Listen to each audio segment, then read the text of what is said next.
지난해에는 우리 증시가 너무 안 좋았었는데 올해는 그래도 다른 나라 대비 선방을 하고 있습니다. 그런데 다만 여전히 외국인 투자자는 국내에 적극적으로 들어오질 않고 있고요. 또 미국에서는 지난해 증시 상승을 주도했던 빅테크들이 좀 힘 빠진 모습을 보이고 있거든요. 변곡점에 선 건지 투자의 각을 한번 재보시죠. 개미스쿨 시간 신한투자증권 프리미어 센트럴 금융센터 곽상준 부장과 함께합니다. 안녕하세요. 네, 안녕하세요. 반갑습니다. 곽상준입니다. 오늘은 지점 이름 안 틀렸습니다. 아유, 고생 많으셨습니다. 저도 혀가 잘 안 돌아가는 굉장히 지점 이름이 길어서. 네, 그렇습니다. 지난해 정말 코스닥이 세계 거의 뭐 꼴찌 수준 기록하지 그렇죠? 않았습니까? 네. 하락률이 너무나 컸었고, 근데 올해 들어서는 코스피가 벌써 한 8%, 코스닥은 12% 정도 상승을 했습니다. 어떤 점에서 좀 차이가 난다고 보세요? 옛말이 이제 맞아 들어간 거죠. 네. 쥐구멍에도 볕들날이 있다. 네. 아, 쥐구멍인가요? 네. 뭐 현재 추세로 계속 가면은 네. 뭐 그럴 수도 있죠. 근데 저희는 뭐 올해 많이 바뀔 수 있을 것이다라는 기대는 하고 있고요. 근데 첫 번째 이제 아주 제가 여기 나왔던 게 이제 설날 전이었어요. 그래서 네. 그 사이에 정말로 많은 변화들이 있었습니다. 그러니까 1월과 2월 달의 차이가 굉장히 많았었는데요. 네. 뭐 기술적으로는 중국의 AI 모델인 딥시크라는 게 나타났고요. 언급이 많이 되었을 거고. 그다음에 이제 관세가 본격적으로 진행이 되었습니다. 네. 네. 그런데 이제 진행이 안 되기도 했죠. 하겠다고 해놓고 유예한 게 대부분이었어요. 그러니까 이게 이제 그 우리가 금융시장을 생각하실 때 꼭 먼저 생각하셔야 될 게 기대와 현실 간의 간극은 있다. 이걸 꼭 생각하셔야 되는데 이 기대가 어떤 희망의 기대도 있지만 두려움에 대한 그 전망도 있는 거거든요. 그렇죠. 근데 이번에 이제 트럼프 대통령이 이제 취임을 하는 과정에서는 한국 같은 경우나 이제 제3국가 같은 경우는 어떤 일이 벌어졌었냐? 기대감보다는 도대체 저 빅맨이 어떤 험악한 말을 할 것이냐. 그래서 우리를 어떻게 때릴 것이냐 이런 두려움들이 상당히 있었습니다. 그러다 보니까 트럼프 당선되기 전에 전 세계적으로 나타난 현상 중에 하나가 달러 강세였어요. 그렇죠. 네. 근데 이 달러 강세를 교역과 무역이라는 측면에서 뒤집어서 생각해 보면 어떤 거냐면 미국과 거래하는 국가들, 무역하는 국가들이 사전 대비를 했다. 이렇게도 표현할 수 있을 거예요. 아하. 대표적인 나라가 이제 중국이거든요. 중국 같은 경우는 트럼프 당선되기 전 위안화가 그 달러당 7위안 밑에서 놀았습니다. 6점 몇 위안 그러던 게 7점 당선대를 즈음해서 7.3을 넘어갔거든요. 그러니까 이게 무슨 말이냐? 관세를 5%를 뗄지 10%를 뗄지 모르니까 사전에 국가들이 일부러 자신들의 환을 조금 약세로 전환시켜 놓는 그런 경향성들이 좀 있었다라는 것이죠. 근데 이제 관세 얘기가 드디어 나왔지 않습니까? 네. 뭐 캐나다도 나왔고 멕시코도 나왔고 미국도 나왔고 또 이번에는 상호 관세 나오겠다고 했고 근데 말은 했는데 뭐 준비가 다 안 됐어요. 산무장관도 이제 이제 해가지고 4월 1일 날 뭔가 가셔야된 얘기를 할 겁니다. 뭐 이런 식의 상황이니까 약간 뭐랄까 김이 좀 센 분위기가 있는 거죠. 엄청나게 몸을 이렇게 움츠리고 막 때릴 것 같아요. 어떻게 때릴까 막 겁나 죽겠네 이러고 있었는데 딱 몽둥이를 들었는데 빈 몽둥이야. 조금 있다 몽둥이를 다시 잡겠다고 그러는 거죠. 뭐 상호관세도 한 4월 초에 결정한다고 했으니까 네, 또 그렇죠. 증시에서 한 달 반 정도의 시간은 또 번 거라고 볼 수도 있습니다. 네, 뭐 영겁의 시간까지는 아니지만 꽤 긴 시간으로 느껴질 수가 증시에서 있죠. 한 달 반이면 좀 길죠. 네, 그래서 그러다 보니까 이제 어떻게 느꼈냐면 이거 뭐야 별거 없네 이렇게 되면서 지금 나타난 현상 중에 하나가 한 2주 됐습니다. 달러 강세가 꺾이기 시작했어요. 그 트럼프가 당선되고 막 뭐 이 관세는 아름다운 단어야 막 이런 표현을 했을 때 달러 지수가 막 109까지 갔었거든요. 네. 근데 이제 지금 107도 깨졌습니다. 그렇죠. 106점 몇 이렇게 나오죠. 네. 그러니까 이렇게 되면 어떤 일이 벌어지느냐. 자, 이 금융시장 입장에서 세상을 바라볼 때 꼭 제가 드리는 말씀이 있어요. 네. 달러 기준으로 봐라. 세상을. 달러 기준으로 봐라. 그리고 그 달러를 내가 갖고 있다고 생각하고 세상을 봐봐라. 그럼 세상이 달라 보일 것이다. 이런 얘기를 하거든요. 자, 그렇다면 109 달러 지수 109가 가던 게 107까지 빠졌고 그다음 앞으로 추세가 어떻게 될까 한번 생각을 해보면 일단 첫 번째 그 달러 지수를 구성하는 가장 강력한 국가 몇 개가 있습니다. 그걸 따져보면 하나는 당연히 유로존. 유로하고요. 그다음에 영국 파운드, 그다음에 일본 엔, 그다음에 캐나다 달러 뭐 이런 것들이 있습니다. 네. 그 외에도 뭐 몇 가지가 더 있는데 그런데 지금 그 이 통화의 방향성이 어떻게 되는지를 생각을 해보면 첫 번째 엔화가 먼저 선수를 치고 나왔어요. 금리가 오를 거 아닙니까? 금리를 올리겠다 그랬어요. 왜냐하면 물가가 너무 높게 나옵니다. 그래서 지금 일본은 아주 주의 깊게 보셔야 되는데요. 최근에 나온 지표 보면 좀 깜짝 놀랄 만한 지표가 임금 상승률이 좀 나오기 시작했어요. 전년 대비 4%대 네. 이렇게 임금 상승률이 나오고 있습니다. 그래서 뭐 아베의 그 세 가지 화살의 마지막 맞춰야 될 관역이 어디였냐면 임금 상승이었습니다. 네. 임금 상승이 지금 좀 이루어지고 있는데 이게 정말로 구조적으로 이루어지면 일본이 굉장히 어두웠던 터널을 통과하는 것일 수도 있습니다. 요건 이제 잠깐 예외적인 얘기로 한번 잠깐 드렸고요. 네. 다시 그럼 본원으로 넘어가면 일본은 지금 물가 상승률이 굉장히 높게 나오고 있기 때문에 거의 한 3% 정도 나와요. 근데 일본 같은 거 잘 아시다시피 다른 나라의 2% 타겟팅은 밑으로 낮춰 찍어 눌러서 2%고요. 일본 같은 경우는 위로 들어 올려 2%예요. 왜냐하면 2% 그렇죠. 된 적이 별로 없었거든요. 너무 이제 디플레이션의 시대를 살았기 때문에. 맞습니다. 그러니까 근데 이 나라가 지금 3% 내외가 나오고 있는 거죠. 그러니까 어쩔 수 없이 금리를 올려야 되는 상황입니다. 그럼 금리를 올리는데 그럼 어떻게 되느냐? 환은 이렇게 생각하시면 돼요. 내가 환 자체를 갖고 있기보다 그 환의 그 국채하고 연결해서 이자를 받는다고 한번 생각해 보시면 네. 그 환의 강세가 어떻게 나타나는지 좀 이해하시기 도움이 되실 것 같아요. 근데 별로 이자가 없었던 일본 엔화 국채가 이제 이자가 높아지는 거잖아요. 네. 그럼 이건 엔화 강세의 요인입니다. 그렇죠. 근데 이제 따져 보시면 미국은 내려가진 않지만 금리가 올라갈 것 같지도 않거든요. 그러면 어떻게 되느냐? 미국과 일본의 금리 격차가 줄어들기 시작하는 거예요. 네. 여기에 시장이 눈을 떴습니다. 눈을 뜨면서 어떤 일이 벌어졌냐?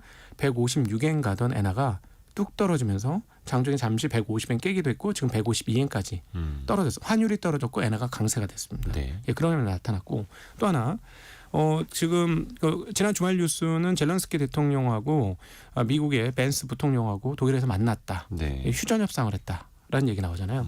우크라이나하고 러시아 그 전쟁이 휴전 가능성이 지금 계속 올라오고 있지 않습니까? 뭐 유럽이 어떻게 받아들이든지 간에 그 휴전 가능성이 높아지고 있습니다. 그 휴전 가능성이 높아지면서 나타난 현상 중에 하나가 앞서는 일본 얘기했는데 이번에는 독일의 금리가 또 오르기 시작하는 거예요. 최근 일주일에 그러면서 유로와도 달러 대비 조금 강세가 나타나고 있습니다. 네. 예, 그러면 지금 그 달러와의 그동안의 강세였던 흐름들이 앞으로도 지속될 것인가 하는데 이제 의문이 만들어지기 시작하는 거예요. 만약 이 의문이 지금 제가 2주 반째 관찰하고 있는데 구조화될 경우에는 앞서 제가 모두에 말씀드린 대로 금융 세상을 바라볼 때는 달러 기준으로 봐라 이런 말씀드렸는데 달러가 약세가 된다. 근데 이게 기조적일 것 같아. 이러면 어떻게 생각할까요? 사람들의 생각이 바뀌죠. 그렇죠. 그 돈들이 네. 이제 해외로 또 나가겠죠. 미국에서 해외로. 그렇죠. 그리고 그 선행적으로 움직였던 것 중에 하나가 이제 금값. 그런 측면에서 뭐 금값은 그 요인만 있는 건 아닌 것 같습니다. 뭐 여러 예. 특별히 지정학적인 위기 뭐 이런 것들 그다음에 제일 관련성이 높다라고 보는 거는 금값 상승에는 스위프트 체제에서 러시아가 이탈된 거, 제외된 거 네. 그게 제일 크다고 생각해요. 즉 국제 금융망에서 미국이 러시아를 끊어버린 거 이게 아주 큰 역할을 한 것 같아요. 왜냐하면 달러를 갖고 있어도 그 스위프트망이라는 게 쉽게 하면 온라인으로 은행 거래하는 거거든요. 그렇죠. 은행들의 공동 결제망. 네, 근데 거기 못 들어가면 은행하고 단절되는 거예요. 생각해 보세요. 쉽게 얘기하면 모바일 그 뱅킹이 끊어지는 개념인 거죠. 개인으로 네. 따져보면. 그러면 어떻게 그 은행에 갖고 있는 예금이 신뢰가 되겠어요. 그러니까 달러에 대한 신뢰성이 사실 그 부분에서 상당히 크게 흔들렸다라고 또 볼 수 있죠. 그래서 지금 달러의 약세에 대한 여러 가지 요소들을 말씀을 드렸는데 이게 구조화될 경우에는 그렇게 될 경우에는 사람들이 생각할 때 달러 말고 다른 것 이런 생각을 할 수 있습니다. 그러면 이게 중요한 포인트가 뭐냐면 그러면 미국 시장에 들어오던 자금의 흐름이 네. 줄어들 수도 있어요. 물론 이거는 뭐 하루 이틀, 한 주, 두 주가 아니라 최소한 몇 달, 몇 개월 정도의 추세를 확인을 하셔야 되겠습니다. 그래서 지금부터 요거를 좀 관찰하시라는 말씀을 드리는 거예요. 그리고 여기 와서 자주 말씀드렸습니다마는 그 금융시장의 자산 가격이라는 건 그 시장에 돈이 얼만큼 들어가느냐와 정비례합니다.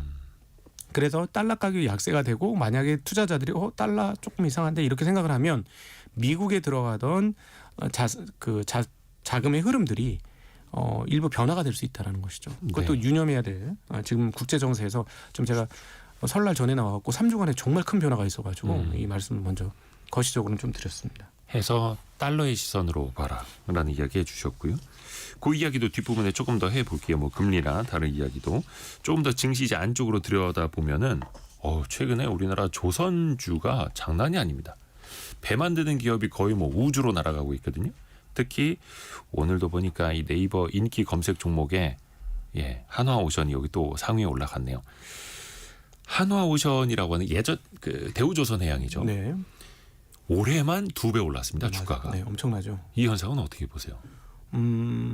앞서 이제 기대와 현실의 차이가 있다라고 말씀드렸는데 네. 이 부분이 이제 명확하게 이제 적용이 되는 부분이죠. 제가 지난번 나왔을 때는 한국의 방산에 대해서는 좀 긍정적으로 말씀을 드렸어요. 이 한국 그 무기 체계가 굉장히 가성비가 있다 보니까 사고자 하는 기업들이 굉장히 많다. 그렇죠. 그런 측면에서 뭐 그건 여전히 유효합니다. 근데 지금 그 조선 관련해서도 여기에 대한 기대감들이 상당히 작동했는데 어떤 기대감이냐면 아시는 분들은 다 아시겠습니다만은 미국이 최근에 군함을 제대로 못 만들어냈어요. 그렇죠. 반면에 중국 같은 경우는 조선 도쿠가 쉬는 동안에 경기가 나빠가지고 군함을 열심히 찍어냈습니다. 그래가지고 수량 기준으로는 중국의 군함 숫자가 미국의 군함 숫자를 넘겨버렸어요. 물론 톤수 중량 단위로는 아직까지 미국이 더 큽니다만 그리고 또 미국의 이제 그 해군 함정들이 좀 오래된 것들이 많습니다. 네. 그러니까 굉장히 적신호가 켜진 거죠. 근데 미국의 조선소가 있느냐? 제대로 된 조선소가 그다지 많지 않다. 이런 게 문제입니다. 그리고 게다가 인건비가 한국보다는 월등히 비싸다. 그래서 무슨 얘기가 나오냐면 군함 하나 이제 건조하는데 미국에서는 한 3조 달러대 중반 이렇게 3조 원 중반 이 정도가 되는데 한국은 2조 원 정도 대다. 그리고 거의 뭐 한 1조 정도 차이가 난다. 이런 얘기가 있거든요. 그러다 보니까 최근에 트럼프가 당선되고도 한국 조선업체하고 그 해서 해군력을 뭐 증강시키겠다 이런 표현도 많이 했어요. 그러다 보니까 야 이거 미국 군함 앞으로 10년간 어마무시한 규모로 바꿔야 되는데 이거 한국에 다 오겠구나 이런 생각을 하는 거죠. 물론 일부 올 거라고 생각합니다. 그리고 하나오션 같은 경우는 그걸 준비하면서 미국의 필리조선소를 인수를 해놨어요. 그렇죠. 그거 그 소위 말하는 그 유지보수 정비를 해주기 위해서 거기다 해놨습니다. 그래서 그쪽으로 뭔가 잘 될 거라고 당연히 예상해 볼 수 있을 것 같아요. 근데 이제 지금 제가 조금 우려하고 있는 부분은 뭐냐면 분위기가 약간 현장에 있어 보니까 어떤 느낌이 드냐면 미국 배는 다 우리가 만들 것 같은 그런 느낌이 조금 들어요. 지금 이미 이제 기대감이 네, 미국 군함 다 우리나라가 만들 것 같고. 이거 앞으로 뭐 몇백 척 늘어나야 되는 다 쟤네 못 만들어. 이거 다 우리가 만들어야 돼. 이런 분위기 있거든요. 근데 실제로 그렇게 된다면 이건 진짜 어마무시한 사건인데 과연 미국이 그렇게 할까요? 그건 이제 가봐야 아는 거죠. 그래서 이건 미지수인데 그 기대감들을 막 지금 반영하기 시작했다는 거죠. 사실 주식시장의 속성이 그러지 않습니까? 거의 뭐 10년치를 미리 이제 반영하기도 하고 최대치의 기대감을 다 끌어오기도 하는데 그래서 요즘에 어디 가서 보면 진짜 조선주 이야기 하시는 분들 정말 많으세요. 네, 옛날에 진짜 조선은 버려진 거죠. 근데 제가 그래서 궁금해서 거제도를 한번 갔다 왔잖아요. 근래예요? 네, 근래 그 설날 때 여기 못 나올 때 그래서 갔다 왔는데 가서 물어봤어요. 어떤 접근이었냐면 그냥 바닥에서부터의 접근이라 정확하지는 않습니다. 굉장히 러프한 접근인데 가서 이제 물어보죠. 거제도 경기 좋아졌어요? 당연히 좋아져야 되지 않을까요? 옛날에 이제 우리가 한국 조선업체에서 수주들이 엄청 많았던 2010년대, 10년, 11년, 12년 막 이때 있습니다. 이때 거제도 경기가 무척이나 좋았습니다. 그렇죠. 부동산 가격도 굉장히 많이 올랐고요. 그래서 저는 이번에 가서 이제 막 그 피크는 아니겠지만 거제도 경기가 좋아지고 뭐 부동산도 이제 조금씩 개선되고 이럴 줄 알고 질문을 했죠. 그렇지는 않더라고요. 그래요? 그래서 좀 당황스러웠습니다. 그게 말이 안 되는데 주식시장은 좀 너무 뜨거운데 여기는 왜 그러지? 물론 시차가 있으니까 조금 이따 반영이 되겠군. 근데 이제 계속해서 물어봤더니 한 가지 차이가 있더군요. 옛날 2010년대 호황 때하고. 그때는 혹시 뭐 들어보신 분 많으시겠습니다만 드릴십이라고 발음하기 어려운 드릴십. 해양버시 주선이라든지 해양 인프라 같은 FPSO 것들. 뭐 이런 거. 그 해양에서 그 석유 캐는 배와 그다음 기지. 근데 이게 말만 드릴십이지 쉽이 아니랍니다. 그렇죠. 어마무시하답니다. 거의 해양 구조물 뭐 거의 육지 같은 존재죠. 네, 그렇죠. 해양이. 그게 이제 뭐 몇 조 단위의 제품들이고 그러다 보니까 당연히 뭐 마진도 높고 고기술 그 선박이니까 그때는 그런 배들이 많았었는데 지금은 그런 배들이 많지 않다는 거예요. 그래서 좋긴 좋은데 그리고 앞으로 기대감도 있는데 지금 당장의 숫자는 아직 안 나왔다. 조금밖에 안 나왔다. 그래서 이번에 4, 4분기 실적 보면은 좀 실망한 업체들이 좀 나왔어요. 근데 방산업체는 전혀 다릅니다. 방산업체들은 실적이 어마무시하게 나왔거든요. 네. 그러니까 지금 기대하고 있는 건 뭐냐면 방산업체가 맞는 것처럼 이 배 만드는 회사들도 방산 수주가 나올 거야라는 기대를 하고 있는 거예요. 네. 근데 그거는 가봐야 알아요. 음흠. 그건 아직 장담 못하겠다. 그래서 만약에 당연히 그 군함은 그 뭐랄까 마진이 굉장히 높은 그 함정일 수밖에 없어요. 그래서 네. 그걸 수주를 본격적으로 받으면 지금 한국의 그 방산 업체들처럼 그런 숫자가 기록이 되겠습니다만 아직까지 그 기대는 있지만 수주 받은 거는 제대로 된 게 뭐 그렇게 눈에 띄진 않거든요. 그렇죠 아직은. 네, 뭐 그래서 MRO라고 해서 정비 사업까지 이제 진출은 하긴 합니다만. 네. 그래서 뭐 HD라든가 하나오션 모두 뭐 받겠다 이러고는 있는데 지금 그래서 제가 그 방산업체들하고 비교해서 말씀드리면 방산업체들은 이 발주를 주는 나라들이 비밀을 지켜달라고 하는 얘기가 그렇죠, 굉장히 그렇죠. 많습니다. 예. 그래서 수주 소식이 별로 없어요. 근데 실적 발표 뚜껑을 딱 열어보면 이게 뭐야 하고 깜짝 놀랄 정도로 숫자가 많이 나와요. 얼마 최근에. 전에도 우리 그 뭐라나 유도무기 체계 기업도 어닝 네. 서프라이즈가 나왔고요. 예, 그렇죠. 그래 육상 무기 체계 여기도 어마무시한 실적이 나오고 깜짝 놀랄 정도 실적이 나왔거든요. 그러니까 제 생각에는 이제 조선업체들의 이 현재 기대감이 그 더 좋은 방향성으로 가려면 무기 체계 업체들처럼 그런 흐름들이 나와야 됩니다. 그거까지는 조금 더 확인의 과정들이 필요하다. 어떤 실적 서프라이즈. 네네. 근데 또 이제 조선 같은 경우에는 이제 사이클이 굉장히 길기 때문에 장기 호황을 이제 내다보시는 분들도 많고 거기에다가 우리가 미국 군함을 만드는 시대까지 이제 기대감은 더해져 있는데 주가는 지금 뭐 한 달 반 만에 2배 네. 올랐다면 또 그게 또 많이 반영되어 있을 수도 있겠고 좀 모르겠습니다. 이거는 뭐 의견을 드리는 건 아닙니다만 뭐 주의할 필요도 또 있어 보이고요. 원체 주변에서 조선주의 이야기를 많이 하니까. 그러니까 여기에서 지금 또 들어가도 되느냐 이거는 굉장히 또 어려운 얘기잖아요. 아니 뭐 그 쥐구멍을 찾으세요. 제가 보기에는 지금 여기 볕 다 들었고 쥐구멍 아니거든요. 볕이 여기는 쨍쨍하게 이미 다 들고 있다. 여기는 산토리니 해변이죠. 지금. 빛이 그냥 너무 많이 들고 있는 거고요. 네. 그래서 쥐구멍 찾으시면 네. 볕든 날 기다리시는 그런 전략을 좀 권해드리고 싶습니다. 네. 물론 이제 성향마다 다르시긴 하겠습니다만. 그럼요. 근데 저는 이제 우리 그 청취자분들이 다치시면 안 되니까 안 다치는 범위 내에서 너무 저와 이제 20몇 년 여기 한 이제 25년 넘게 일하다 보니까 무대 뒤로 가신 분들이 너무 많은 거예요. 그래서 너무 안타까워요 그게. 그러니까 비싸게 샀다가 네. 물론 뭐 지나봐야 알겠습니다만. 그렇죠? 그럼요. 제 별명 중에 하나가 각방꿀 아닙니까? 각도기 반대로 하면 꿀이다. 그리고 이제 예전에 기억이 나는데 한 3년 전쯤인가 여기 나와서 2차 전지 비쌉니다. 이 얘기했다가 미국에서 그 새로운 그 법이 생겼잖아요. 그 수입 그 하는 거에 대한 세제 혜택을 주는 법. 갑자기 네네. 생각이 안 나는데 그 네. 단어가 그거 생기고 주가가 한 번 더 슈팅했어요. 그래가지고 제가 여기 와서 2차 전지 좀 비쌉니다 하고 얘기했다가 완전히 바보 됐거든요. 그때 뭐 제가 얘기하고부터도 2배 이상 올랐었으니까. 근데 그 이후로도 저는 계속 비싸다는 얘기는 했었습니다. 그래서 이렇게 찾아보면 제가 2차 전지 비싸다고 얘기했다가 욕먹은 그런 것들은 많이 증거를 찾을 수가 있어요. 그래서 그러니까 그 말씀은 누구든 그 정점은 알 수 없다는 거죠. 네, 맞습니다. 다만 이제 흐름이라든지 높낮이는 볼 수 있다. 근데 네. 이제 다만 성향상 또 너무 비싸게 사는 걸 또 이제 좋지 않게 생각하시는 분들 입장에서는 오히려 다른 쪽을 보시라. 아직 볕이 들지 않는 곳. 근데 이거 비율을 그 쥐구멍에도 볕들 날이 있다 뭐 이렇게 표현을 해주셔가지고 삼성전자를 뭐 쥐구멍이라고 좀 비유하기는 좀 그렇습니다만 네. 근데 또 많은 분들이 가장 또 속상해하시는 지점이기도 하고 그런데 또 최근에 삼성전자는 5만 원대 초반에서 5만 원대 중반까지 올해 들어서 또 한 7% 8% 네. 가까이 또 오르긴 올랐습니다. 자사주 매입을 계속하고 있으니까요. 뭐 외국인들은 아직도 팔고 외국인들의 매수 전환은 뭐 예를 들어서 계속 제가 여기 나와서 말씀드렸던 것처럼 뭐 상법 개정이나 이렇게 되면 그때는 삼성전자 진짜 좋아질 것 같습니다. 실적에 상관없이. 상법 개정이 되면 왜냐하면 항공부를 좀 담고 싶은 마음이 굉장히 많이 외국인들 입장에서는 들 것 같거든요. 외국인 투자자 입장에서 그럼 거버넌스가 개선이 되니까. 그렇죠. 왜냐하면 지금도 삼성전자 제대로 못 올리는 것 중에 하나가 외국인들이 계속 매도 물량이 쏟아져지기 때문이에요. 이제 삼성전자는 그러면 지금 어떠냐?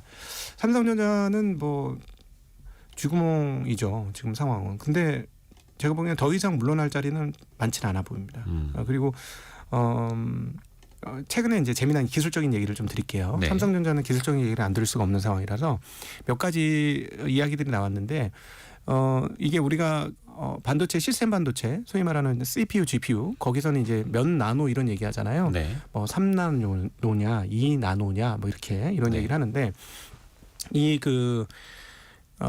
반도체 D램 중에 메모리 반도체죠. 우리나라가 잘하는 건 D램, 낸드, 메모리 반도체인데요. 이건 시스템 반도체하고는 틀려요. CPU, GPU하고는 전혀 다른데 여기는 이제 CPU, GPU하고 다른 게 뭐냐면 캐패시터라는 이렇게 전하를 머금고 있는 그 장치가 하나씩 들어갑니다. 네. 근데 이게 그 규모를 줄이기가 힘들어요. 그러니까 지금 상황이 어떻게 되냐면 이게 자꾸 좁은 면적 위에서 봤을 때 좁은 면적에 많은 데이터를 넣어줘야 되잖아요. 그러니까 방법이 없다 보니까 이 뚱뚱한 캐패시터를 계속 얇게 점점 올려가는 거죠. 네. 그러니까 지금 상황은 어떻게 되냐면 빼빼로 같이 하던 거를 실같이 바꿨다 머리카락처럼 바꾸는 거예요. 쉽게 얘기하면 그런 과정들을 지금 가지고 있는 겁니다. 근데 이제 한 머리카락 정도까지 얇아지니까 더 이상 얇게 할 방법이 없는 거예요. 그러다 보니까 이 미세 공정이 굉장히 어렵고 난이도 있고 힘들고 늦어지는 그런 상황이 먼저 메모리 반도체에서 발생을 했습니다. 네. 시스템 반도체보다 여기가 더 어렵다는 거죠. 그래서 우리가 지금 이게 한 14나노 공정이 1A 공정이었고 대략 약 12나노 공정이 1B 그다음에 이제 앞으로 본격화될 10나노 공정이 1C 이렇게 부릅니다. 저희가. 네. 근데 삼성전자가 1A부터 안 됐어요. 잘. 이게 좀 어그러진 거예요. 근데 예전에 우리가 컴퓨터에 쓰는 DRAM 같은 경우는 조금 오류가 나도 그냥 돌아갑니다. 근데 지금 그 소위 말하는 AI 가속기에 쓰는 HBM에 쓰는 거는 오류가 나면 안 되는 거예요. 훨씬 더 민감하죠. 예, 아주 그 정교하게 만들어줘야 되는데 그러다 보니까 이 1A로 HBM을 만드니까 잘 안 만들어져. 이런 상황이 벌어졌죠. 근데 1B도 만들었어요. 삼성전자가 12나노 약 12나노. 근데 1B는 HBM 생각도 안 하고 만들었어요. 그러니까 이걸로는 HBM 못 만드는 거예요. 삼성 안 만든 거죠. 하이닉스는 1B로 HBM을 만들어서 8단도 만들고 12단도 만들었습니다. 지금 참고로 공정이 어려워하시는 분들 계실 수 있을 네. 것 같아갖고 1 X, Y, Z, A, B, C 이렇게 네. 나가는 거죠. 그렇죠. 그게 이제 1이라는 게 10나노대를 말하는 거고 10나노대 그래서 삼성이 1A, 1B까지 갔는데 HBM 그래 우리 1B로 만드는 거 쌓아서 어차피 네. 저기 구멍 뚫고 하면 HBM 되는 거잖아라고 했는데 그게 안 된다는 거죠. 네, 1B를 그렇게 안 만들었어요 처음부터. 그래가지고 지금 얘기가 뭐가 나오냐면 우리는 1C부터 잘하겠다라고 처음엔 얘기했습니다. 처음에는 1C부터 잘하겠다고 얘기했고, 근데 최근 나온 얘기가 뭐냐면 1B 재설계. 그다음 최근 또 하나는 1A 재설계 이런 얘기가 나오고 있어요. 뭐 제순왕도 이야기를 했죠. 삼성전자는 네. D램을 재설계해야 된다라고 지적을 했죠. 예. 근데 이제 앞서 제가 말씀드렸습니다만 오히려 시스템 반도체보다 이쪽 메모리 반도체의 공정 미세화가 더 굉장히 난이도가 있다. 이런 말씀드렸잖아요. 그러다 보니까 이제 1C까지 가면 그다음 1D가 나오겠죠. 이게 근데 되게 만만치 않을 것 같아요. 예. 뭐 0D가 나올 수도 있겠죠. 뭐 10나노 언더로 가면. 그렇죠. 근데 어쨌든 이게 굉장히 어려울 것 같습니다. 그러다 보니까 아마도 1B와 1C의 수명이 굉장히 길어질 거예요. 더 이상 미세공정으로 가기 어렵기 때문에 이걸로 꽤 오랜 기간 사용할 것 같습니다. 네. 그래서 삼성전자가 재설계한다는 건 그런 측면에서 바라보셔야 될 것 같고요.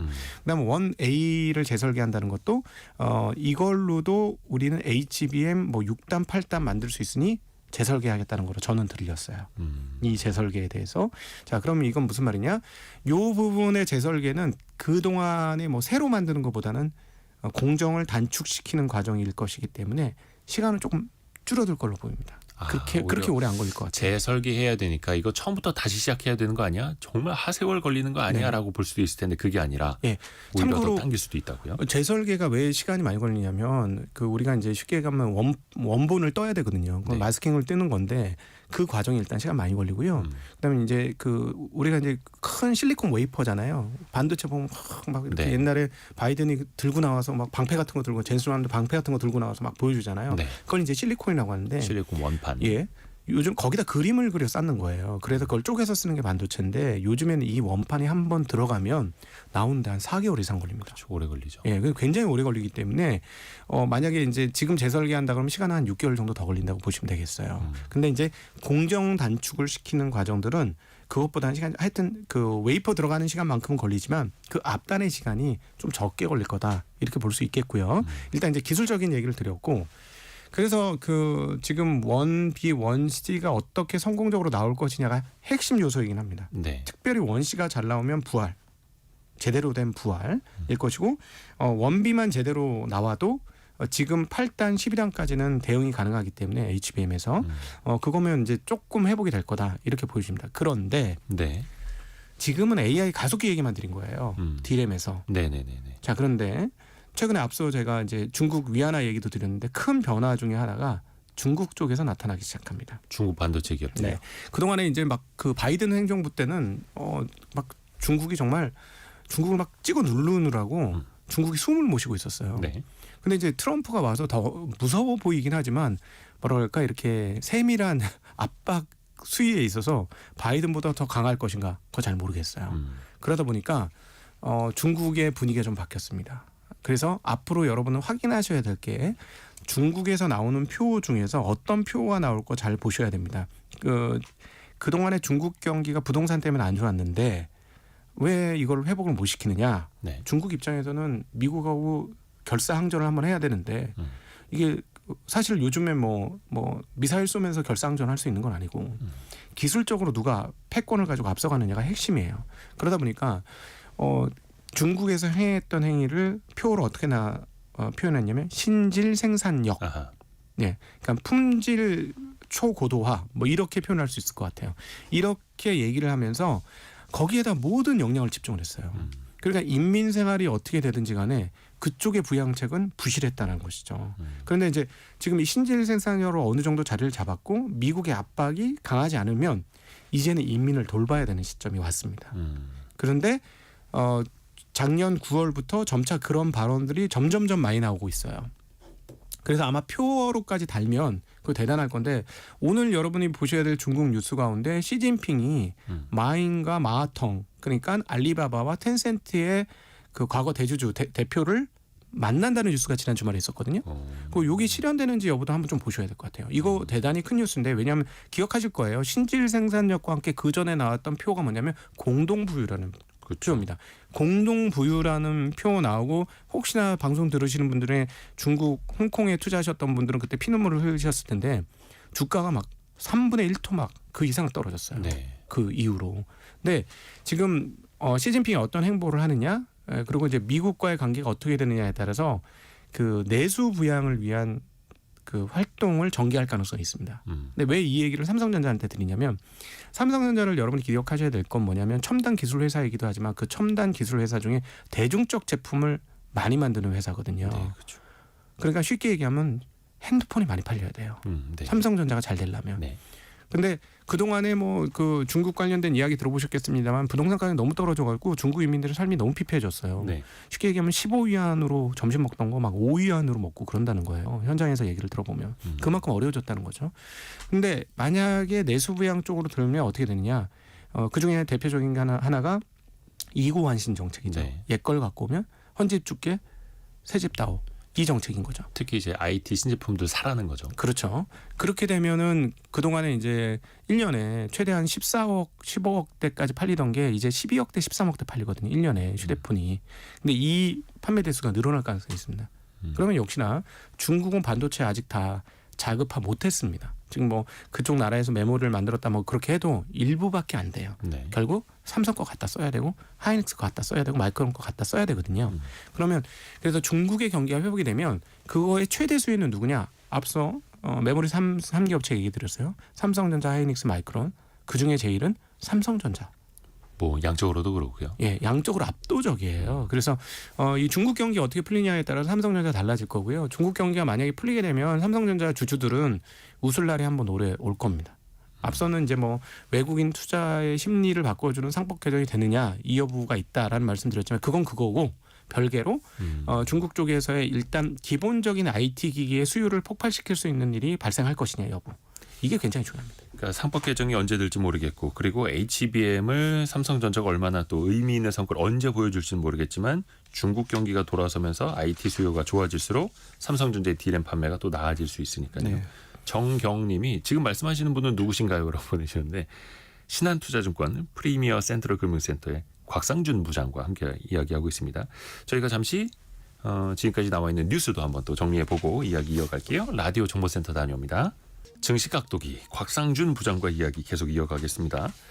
네이버 이야기를 좀 해볼까요? 왜냐하면 최근 일주일간 외국인 순매수 1위 종목이기도 하고 미국에서는 이제 중국발 딥시크라고 하는 그 AI 서비스의 쇼크가 있었는데 그 이후에 어떻게 보면 네이버는 또 양환 흐름으로 반전이 됐습니다. 네. 이건 좀 어떻게 해석하고 계세요? 약간 전 세계적인 흐름이라고 보실 수 있겠는데요. 네. 그동안에는 이제 그 AI를 빨리 선점을 해야 되기 때문에 AI 가속기의 핵심인 GPU와 그 칩셋을 어떤 가격에도 불구하고 많은 사람들이 샀어요. 네. 그리고 그 많이 샀던 그 주체가 바로 빅테크 기업들이죠. 뭐 네. 메타, 마이크로소프트, 구글 뭐 이런 회사들이었죠. 아마존 이런 회사들이 엄청나게 샀는데, 근데 이제 딥시크 모멘텀이 터지면서 이거 뭐야? 이거 하드웨어 이렇게 안 갖고도 AI 뭐 구동시킬 수 있는 거 아니야? 이런 생각을 하게 된 거고 네. 관련된 소프트웨어 업체가 전 세계적으로 좋았습니다. 그리고 한국에서는 대표가 바로 네이버였죠. 네. 그냥 여기에 대한 당연히 매수가 좀 들어왔던 거고, 그다음에 이제 뭐 네이버가 엄청나게 비싼 주식이었느냐, 그건 아니었기 때문에 그런 수급이 들어왔다고 생각을 하고요. 그다음에 이제 여러분들께 꼭 드리고 싶은 얘기는 이 AI 가속기에 대해서 근본적으로 조금 기억을 하고 계셔야 되는 단어를 하나 말씀드리고 싶어요. 저는 예. 시간이라는 단어를 꼭 말씀드리고 싶은데, 시간이요? 이 그 빅테크들이 사실은 기다려서 천천히 기다려서 했으면 그렇게 비싼 가격에 그 GPU 가속기를 사지 않았어도 됐을 거예요. 근데 왜 그렇게 돈은 상관없으니까 무조건 줘. 나한테 10만 개를 먼저 줘. 뭐 이런 식으로 10,000개를 먼저 줘. 이렇게 왜 했느냐. 이 AI 가속기 시장은 먼저 자리를 잡아서 AI의 어떤 소위 말하는 그 AGI라고 표현되는 등등의 모델을 먼저 만들게 될 경우는 위너 테이크스 올이 될 가능성이 있는 거예요. 거의 뭐 인공지능 기업이 강 인공지능을 만들어서 선두가 되면 그렇죠. 1등 효과가 그냥 굳어진다는 예, 거죠. 왜냐하면은 거기서 약간 변형을 하면 어떤 일들이 벌어지냐면 이걸 가지고 로봇을 구동시키는 핵심 소프트웨어가 될 수도 있고 자동차를 구동시키는 게 될 수도 있고 뭐 다양한데 다 써먹을 수 있지 않습니까? 네네. 예, 그러니까 이거를 먼저 자리를 잡고 우리가 남들보다 훨씬 더 잘했어요. 우리 게 훨씬 더 제대로 작동을 잘해요. 우리 걸 쓰시면 돼요. 이러면 나중에 하드 업체들하고 손잡고 자기네 거 팔면 되거든요. 그 대표적인 게 바로 빅테크들이 그동안 했던 거 아닙니까? 빅테크들의 영업이익률을 보세요. 물건 만들어서 나올 수 있는 영업이익률이 절대 아니에요. 그렇죠. 대부분 서비스업이니까. 네, 그거 다 그래서 소프트웨어로 그냥 버튼 하나 눌러가지고 발송해주면서 돈 엄청난 돈 받고, 마이크로소프트 우리가 그 OS 프로그램 써보면 알잖아요. 그렇죠. 해주는 거 하나도 없는데 돈 엄청나게 받아가지 않습니까? 이미 네. 만들어 놓은 뭐 윈도우. 네, 그렇죠. 그러니까 이 모델을 선점하기 위해서 저는 개인적으로 엄청난 벽을 쳤다고 생각해요. 그러니까 다른 사람들이 접근할 생각을 할 수 없을 정도로 이 기업들은 현금 창출 능력이 뛰어났기 때문에 자기 현금들을 다 박아도 적자가 나지 않는 거예요. 그러니까 그렇게 돈을 막 투여를 해가지고 거대한 성벽을 쌓았죠. 아무도 못 들어오게. 그거는 제가 보기엔 시간을 선점하기 위한 것이었고, 근데 여기에 이제 구멍을 딱 뚫은 거죠, 딥시크가. 근데 아직 정확하게 밝혀지지 않았습니다. 딥시크가 저기까지 가는데 어떤 하드웨어를 썼고, 그다음 혹시 이런 이야기도 있지 않습니까? GPT를 상당히 그 근저로 사용한 것이다, 뭐 이런 이야기도 있으니까 거기까지 어떻게 했는지는 잘 모르겠으나 그럼에도 불구하고 지금까지 그러면 AI 가속기 기업들이, 그러니까 빅테크들이 투자한 거는 그럼 헛된 거냐? 전 그건 아닌 것 같아요. 이 시간을 앞당기기 위한 조치였다고 보여지고요. 그다음에 이제 이 다음번에 어떤 활용 도구를 가지고 기업들이 등장하느냐, 그건 이렇게 보시면 되겠습니다. 우리가 애플의 아이폰 처음 쓸 때보다 지금하고 조금 더 발전된 부분들은 애플의 아이폰이 스마트폰 뭐 안드로이드하고 더불어서 발전을 했지만 더 많이 발전한 건 그 속에 있는 어플리케이션, 네. 앱 이런 것들의 발전이 훨씬 더 크거든요. 그러니까 처음 시즌은 그 하드웨어를 까는 게 첫 번째고, 그 다음에 그 위에서 놓을 수 있는 소프트웨어 업체들인 거예요. 근데 지금 주식시장은 거기에 먼저 이런 기업들이 딥시크 이후에 이런 기업들이 향후에 더 좋겠구나 생각을 한 건데, 근데 사실은 거기까지도 시간은 좀 걸리지 않을까요? 저는 그런 생각을 요즘 많이 하는데, 로봇이 실제화될 때까지의 시간은 우리가 좀 정확히 알 수가 없고 그 기간 동안 기다릴 수 있을 가능성도 있다. 그럼 만약에 지금 주식시장에서 그걸 다 반영해 놓으면 만약에 실제로 로봇가 나오지 않았을 때는 어떻게 할 것이냐. 그 고민도 좀 해봐야 된다. 즉 현금 창출이 즉 돈을 못 벌면 이렇게 만들어놨는데 실제 돈 버는 데까지 시차가 걸리면 그때는 어떻게 할 것이냐. 거기에 대한 고민은 조금 하실 필요가 있겠다 하는 생각합니다. 어떻게 보면 기대감으로 앞서가는 주가와 네, 실적으로 그걸 증명하는 진실의 시간이 오는 거죠. 그렇죠. 진실의 종이 울릴 수 있는 시간. 네, 그걸 또 대표적으로 많이 보여줬던 게 미국의 빅테크 기업들이고 이른바 매그니피센트 세븐, M7 기업들이었는데요. 작년에도 뭐 거의 이들 기업이 증시를 주도했고요. 근데 뭐 오래되지는 않았습니다만 최근에는 이 M7이 좀 균열이 일어나더라고요. 메타만 좀 한 25% 오르면서 좀 강세를 보이고 있고 나머지 종목들은 좀 약세입니다. 네. 이거는 어떻게 보고 계세요? 메타는 현금 흐름도 좋고 그 현금 흐름으로 다음 단계 준비도 굉장히 잘했고 네. 현금 흐름이 크게 훼손되지도 않고 있어요. 잠깐 지난번에 이제 주가가 한번 엄청나게 빠진 적이 있었거든요. 22년도 그때 이후로 계속해서 이익이 증가하고 있어요. 그 모양들을 굉장히 잘 만들어주고 있고 그다음 가이던스라고 표현하는 미래 전망도 굉장히 잘 내고 있습니다. 그러면서 거기에 호응을 하면서 지금 역사적 신기록이죠. 19거래일인가 연속으로 지금 상승을 하고 있고 다른 기업들은 실적은 다 좋았습니다. 근데 지금 주가가 흔들리는 핵심적인 이유는 가이던스가 조금 미래 전망이 기대치만큼 도달하지 못하고 있어요. 예, 그래서 그것 때문에 미국 시장은 로직이 굉장히 간단합니다. 그러니까 실적 발표 전에 주가가 사전에 다 오르는 게 아니고 실적 발표 보고 움직여요. 그리고 그렇죠. 실적 발표 가이던스 보고. 근데 한국은 정말 왜 그런지 모르는데 신기하게도 실적 발표 전에 주가가 오르면 실적 발표 후에 떨어지고 실적이 좋아도 실적이 나쁘면 실적 발표 전에 떨어졌다가 실적이 나쁜 거 발표하면 그다음 오르고. 시장이 작기도 하고 급하기도 하고 그렇죠. 아니 좀 그 물샐 틈 없이 이걸 좀 막아야 되는데 물이 자꾸 새는 것 같아요. 그래서 이 부분도 조금 한국은 좀 정비가 필요한 대목 아닌가. 실적에 대한 정보가. 네, 그리고 뭐 한국 사람들이 집요해서 어떤 식으로든지 사전에 알려고 노력을 하긴 합니다. 온갖 거를 다 요즘에 일반인들이 어떤 일을 하고 있냐면 한국 투자자들은 지역별 수출 데이터를 다 뽑고 있어요. 그렇죠. 그러면 이제 해당 지역에서 수출 많이 하는 기업의 그림이 딱 나오거든요. 그렇죠. 그러니까 한국 사람들이 좀 머리가 좋으니까 미국 사람들은 상상도 못하는 일을 일반인 수준에서 하고 있습니다 지금. 미국에선 거의 뭐 헤지펀드들이나 하는 일을 네. 개인 투자자들이 또 하고 있고 그만큼 이제 영민하게 움직이고 있는데 또 우리 시장에서는 이른바 가이던스라는 걸 제공을 안 하면서 미국 기업은 당장 내년 실적이 어떨 것 같습니다. 다음 분기 실적은 어떨 것 같습니다라고 자신들이 어떤 표준 규격을 시장에 보여주죠. 네. 근데 우리나라는 그게 없다 보니까 저마다 추정을 하고 아니면 이제 뒷구녕으로 아는 사람한테만 듣고 막 이런 식으로 너무 많죠. 네. 이게 좀 개선이 돼야 한다라는 거고. 그래서 메타를 제외하면은 일단 그 M7 기업들은 좀 스스로 눈높이를 좀 낮추고 있고 네네. 지금 시장의 기대감이 너무 높습니다. 그보다는 좀 낮아요라고 또 어나운스를 주고 있는 거죠.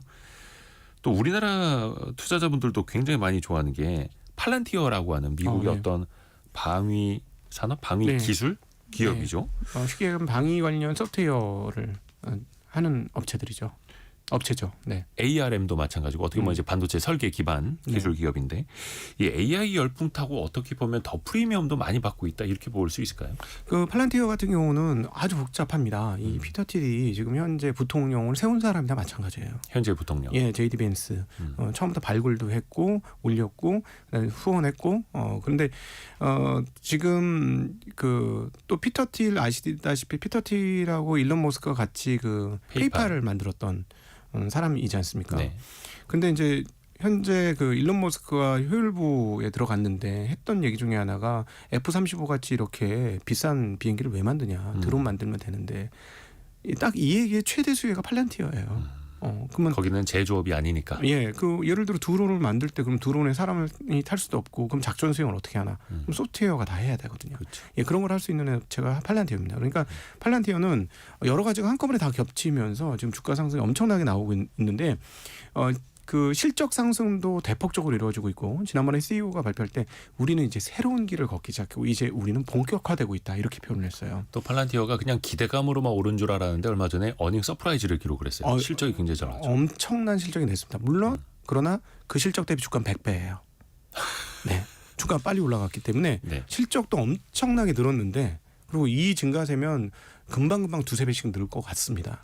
네. 주가 수익 비율 PER이 거의 한 100배 된다는 네, 거예요. 근데 이익 대비 100배가 넘어요 현재 주가가. 예, 그래서 그 부분은 조금 주의는 하셔야 되고 이익 증가는 정말 광속의 속도로 지금 증가하고 있다. 그러니까 미국 시장의 평균이 뭐 한 25배, 26배 정도 PER이라고 하면 네네. 그거보다 4배 곱하기 4를 하는 거네요. 네네. 멀티플이.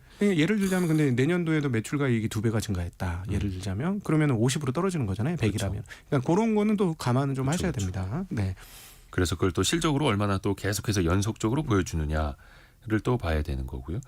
이거 벌써 시간이 다 돼가는데 이번 주에 그 내일이네요. 한국은행 이창용 총재가 이제 국회에 나와서 임시국회에서 발언할 예정이긴 하거든요. 어떻게 좀 금리에 대한 언급 힌트가 좀 있을까요? 좀 짧게 좀 부탁드립니다. 이거 지금 굉장히 어려워졌어요. 다들 금리 인하할 거라고 생각했는데 점점 미공으로 빠져들고 있습니다. 이창용 총재가 호락호락하게 그냥 금리 내리겠다는 얘기로 진행하지 않고 계세요. 그래가지고 좀 잘 모르겠습니다. 이 금리 인하하게 될지. 2월 25일 금통인데 당초에는 그래도 2월엔 한 차례 내리겠지라는 네. 기대감이 컸었는데 최근에도 좀 원론적인 발언에만 그치는 것도 있고 해서 내일 국회에서 이창용 하는 총재 어떻게 이야기하는지 25일 금통이 보기 전에 이게 거의 뭐 예고편이 되겠네요. 네.